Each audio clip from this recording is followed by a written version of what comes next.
Turns out most people spend 70% of their life living in survival and living in stress. So they're always anticipating the worst case scenario based on a past experience. And they're literally, out of the infinite potentials in the quantum field, they're selecting the worst possible outcome, and they're beginning to emotionally embrace it with fear. And they're conditioning their body into a state of fear.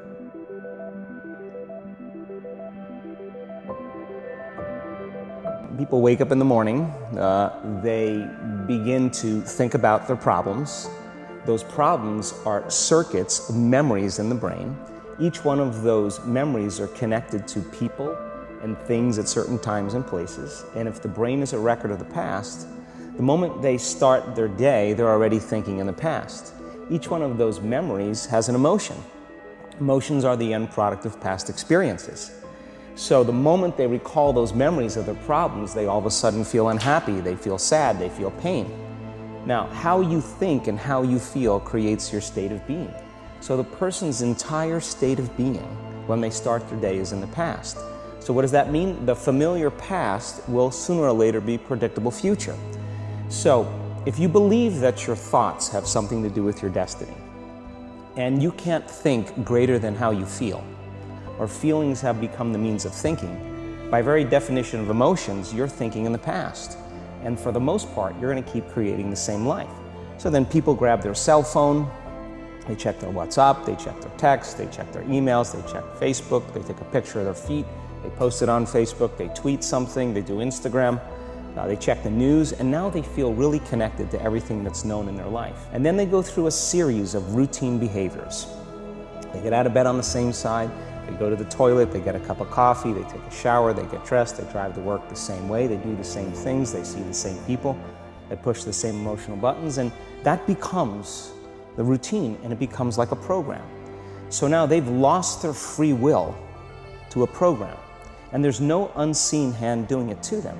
So when it comes time to change, the redundancy of that cycle becomes a subconscious program. Now, 95% of who we are by the time we're 35 years old is a memorized set of behaviors, emotional reactions, unconscious habits, hardwired attitudes, beliefs, and perceptions that function like a computer program. So then a person can say with their 5% of their conscious mind, I want to be healthy, I want to be happy, I want to be free. But the body's on a whole different program. The bigger thing is that we keep firing and wiring those circuits, they become more hardwired. So you have a thought and then the program runs. But it's the emotion that follows the thought. If you have a fearful thought, you're going to feel anxiety. The moment you feel anxiety, your brain's checking in with your body and saying, yeah, you're pretty anxious. So then you start thinking more corresponding thoughts equal to how you feel. Well, the redundancy of that cycle conditions the body to become the mind. So now, when it comes time to change, a person steps into that river of change and they make a different choice, and all of a sudden, they don't feel the same way. So the body says, well, you've been doing this for 35 years, you're going to just stop suffering and stop feeling guilty and stop feeling shameful, and you're not going to complain or blame or make excuses or feel sorry for yourself. Well, the body's in the unknown. So the body says, I want to return back to familiar territory. So the body starts influencing the mind, and it says, start tomorrow. You're too much like your mother. You'll never change. This isn't going to work for you. This doesn't feel right.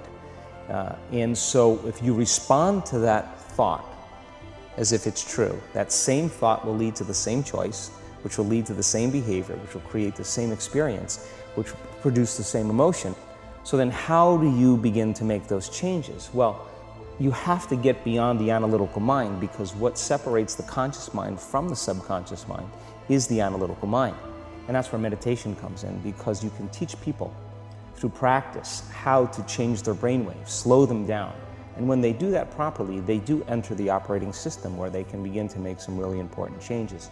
Every time you become aware that you're doing that and your body is craving those emotions, and you settle it back down into the present moment, you're telling the body it's no longer the mind, that you're the mind. And now your will is getting greater than the program. And if you keep doing this over and over again, over and over again, over and over again, just like training a stallion or a dog, it's just going to say, I'm going to sit.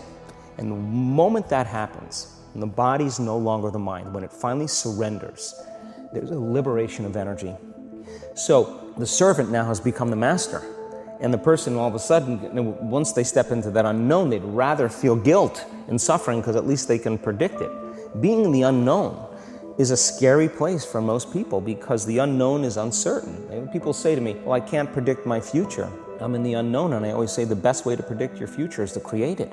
Not from the known, but from the unknown. What thoughts do you want to fire and wire in your brain? What behaviors do you want to demonstrate in one day? By closing your eyes and mentally rehearsing some action. If you're truly present, the brain does not know the difference between what you're imaging and what you're experiencing in 3D world. And then I think the hardest part is to teach our body emotionally what the future will feel like ahead of the actual experience. So what does that mean? You can't wait for your success to feel empowered. You can't wait for your wealth to feel abundant. You can't wait for your new relationship to feel love. That's the old model of reality, of cause and effect, waiting for something outside of us to change how we feel inside of us. And when we feel better inside of us, we pay attention to whoever or whatever caused it. But the moment you start feeling abundant and worthy, you are generating wealth.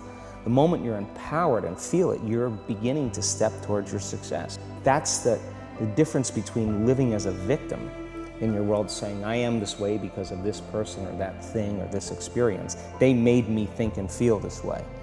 When you switch that around, you become a creator of your world, and you start saying, my thinking and my feeling is changing an outcome in my life, and now that's a whole different game, and we start believing more that we're creators of reality.